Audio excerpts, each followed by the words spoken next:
भारत और इंग्लैंड के बीच 5 मैचों की टेस्ट सीरीज का तीसरा मुकाबला राजकोट में खेला जा रहा है। इस मुकाबले में भारतीय टीम को बड़ा झटका लगा है। मुकाबले के तीसरे दिन 17 फरवरी ओपनर यशस्वी जायसवाल चोटिल हो गए और उन्हें बल्लेबाजी छोड़कर मैदान से बाहर जाना पड़ा।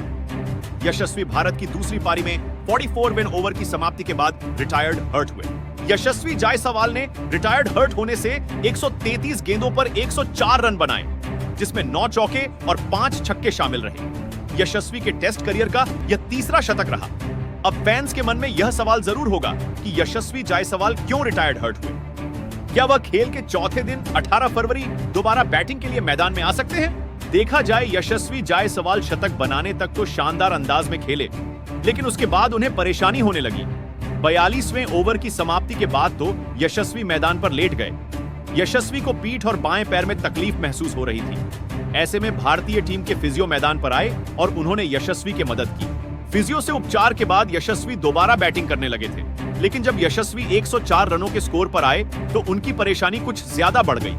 ऐसे में उन्होंने 44वें ओवर की समाप्ति के बाद मैदान छोड़कर बाहर जाने में ही भलाई समझी। यशस्वी जब पवेलियन लौट रहे थे तो साथी खिलाड़ियों ने खड़े होकर उनका अभिवादन किया। यशस्वी जायसवाल रिटायर्ड हर्ट नियम के अनुसार चौथे दिन बैटिंग के लिए दोबारा मैदान में आ सकते हैं। रिटायर्ड हर्ट के बारे में मेरीलेबोन क्रिकेट क्लब एमसीसी के नियमों में यह स्पष्ट जानकारी दी गई है। हालांकि वह चौथे दिन कम से कम 1 विकेट के गिरने या किसी बल्लेबाज के रिटायर होने के बाद ही बैटिंग करने आ पाएंगे। एमसीसी के नियम के अनुसार यदि कोई बल्लेबाज बीमारी, चोट या किसी अपरिहार्य कारण की वजह से रिटायर होकर मैदान से बाहर जाता है तो वह बाद में बैटिंग करने के लिए अंदर आ सकता है।